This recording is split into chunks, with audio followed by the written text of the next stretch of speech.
Efectivamente, amigos, he colaborado en este artículo para el periódico El País, un artículo muy interesante sobre un tema de tanta actualidad como es la recuperación de las viviendas que los propietarios ponen en alquiler y que después quieren recuperar cometiendo fraude. Así que hablaremos en este vídeo acerca de este tema, analizaremos el artículo de El País y también responderemos a las dudas en torno a este artículo, sobre todo de los inquilinos, de cómo pueden hacer para defenderse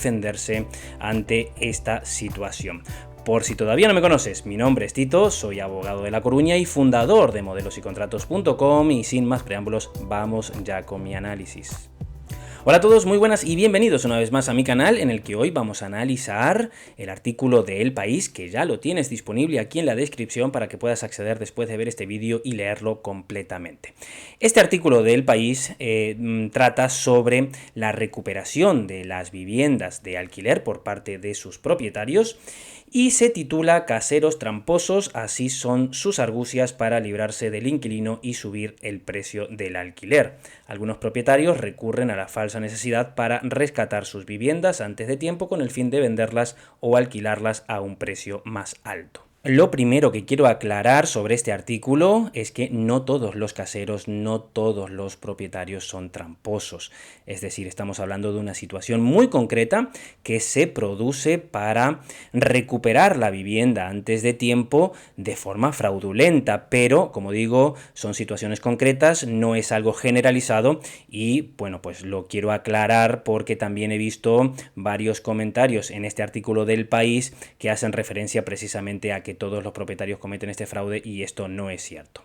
Además, puedo afirmar lo que estoy diciendo porque gran parte de mis clientes son arrendadores, son propietarios que buscan legalmente, cumpliendo los requisitos que establece la ley, recuperar la vivienda por necesidad. Por lo tanto, aclarado este punto, continuamos con el análisis. Ahora mismo, los inquilinos pueden permanecer en las viviendas hasta 5 años con la reforma de la ley de arrendamientos urbanos que entró en vigor en el año 2019, concretamente el 6 de marzo del 2019. A partir de ahí, esta es la duración mínima legal y precisamente el artículo lo que habla es que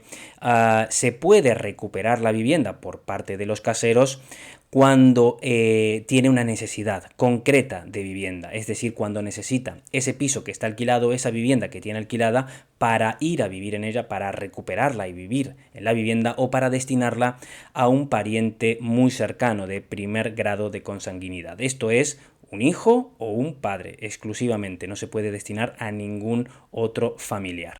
El fraude se produce cuando el casero, el propietario, quiere recuperar la vivienda antes de tiempo, antes de que se cumplan los 5 años de duración mínima, y alega una necesidad de vivienda, y entonces pues el inquilino tiene que desalojar la vivienda porque cree que el propietario va a ir a vivir en ella o porque el propietario la va a destinar a un familiar, y esto no es cierto. Lo que esconde verdaderamente el propietario es la venta del inmueble o bien la búsqueda de unos nuevos inquilinos que paguen una renta más alta. El motivo principal por el que se comete este fraude es precisamente porque la única manera de recuperar la vivienda antes de tiempo, legalmente, es alegando esta causa de necesidad. No hay otra forma para que el propietario pueda recuperar la vivienda, al menos evidentemente que el inquilino esté cometiendo algún tipo de incumplimiento, que deje de pagar la renta, que deje de pagar los recibos, en fin, cualquier otro incumplimiento en sus obligaciones. Pero si no existe tal incumplimiento, entonces la única manera que tiene el propietario de recuperar la vivienda es alegando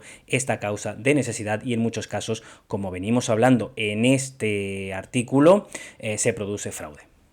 Últimamente, uno de los motivos que está empujando a algunos propietarios, a algunos caseros, a realizar este tipo de fraude es precisamente la limitación de la actualización de la renta en el 2%. Recordemos que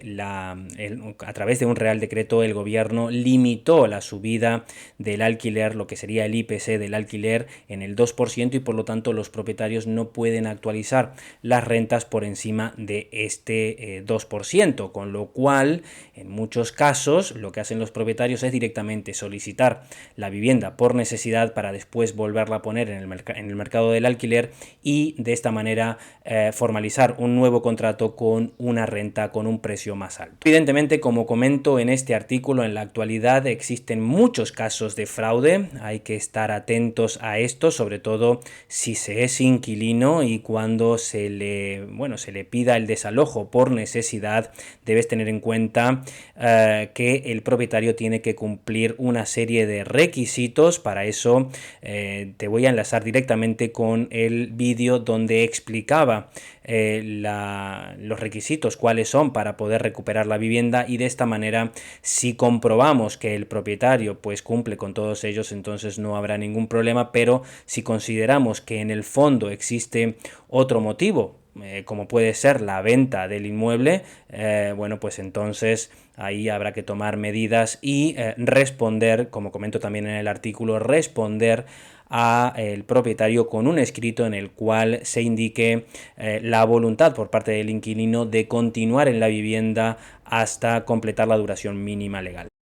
Si en tu caso eres inquilino y descubres, después de que te vas de la vivienda, después de que sales del piso, que se ha cometido un fraude, que el casero te ha mentido y que no hubo ninguna necesidad de vivienda, que no ha ocupado esa vivienda en el plazo de 3 meses que tiene desde tu salida, entonces podrás reclamar dos cosas al propietario. Por un lado, puedes reclamar la reocupación, es decir, volver a la vivienda, el realojo, con un contrato hasta 5 años y en las mismas condiciones que el anterior. Y por el otro lado, tienes la posibilidad de reclamar una indemnización al propietario. Así que ya sabes, si has descubierto este fraude, entonces tendrás estas dos posibilidades. Muchos inquilinos me preguntan cómo demostrar, cómo podemos probar que hubo un fraude de ley o que el propietario nos ha mentido. Como comento en el artículo del País, una de las maneras que tenemos son los anuncios de alquiler o los anuncios de venta de la vivienda, es decir, en páginas web donde los propietarios colocan anuncios, y entonces pues de esta manera podemos descubrirlo de que efectivamente nos ha mentido y que verdaderamente el motivo era otro. Ese puede ser una de las pruebas que podemos tener a la hora de demostrar este fraude. Otra también pueden ser los testigos, vecinos, en fin, gente que pueda corroborar que el propietario ha cometido un fraude para recuperar la vivienda, que no era por necesidad, sino que el motivo era otro. Muy bien amigos, hasta aquí el análisis de esta situación, de este problema que realmente existe, que quiero aclarar y recalco nuevamente: no son todos los propietarios que cometen fraude, no son todos los caseros tramposos, pero sí que no nos podemos engañar, este problema existe y debemos estar alerta, tanto si eres inquilino como si eres propietario, para que sepas realmente cómo recuperar tu vivienda de forma legal. Así que por mi parte nada más, me despido, no sin antes agradecer al periódico El País por darme la oportunidad de colaborar en este artículo, y a ti te veo en el siguiente vídeo. Adiós.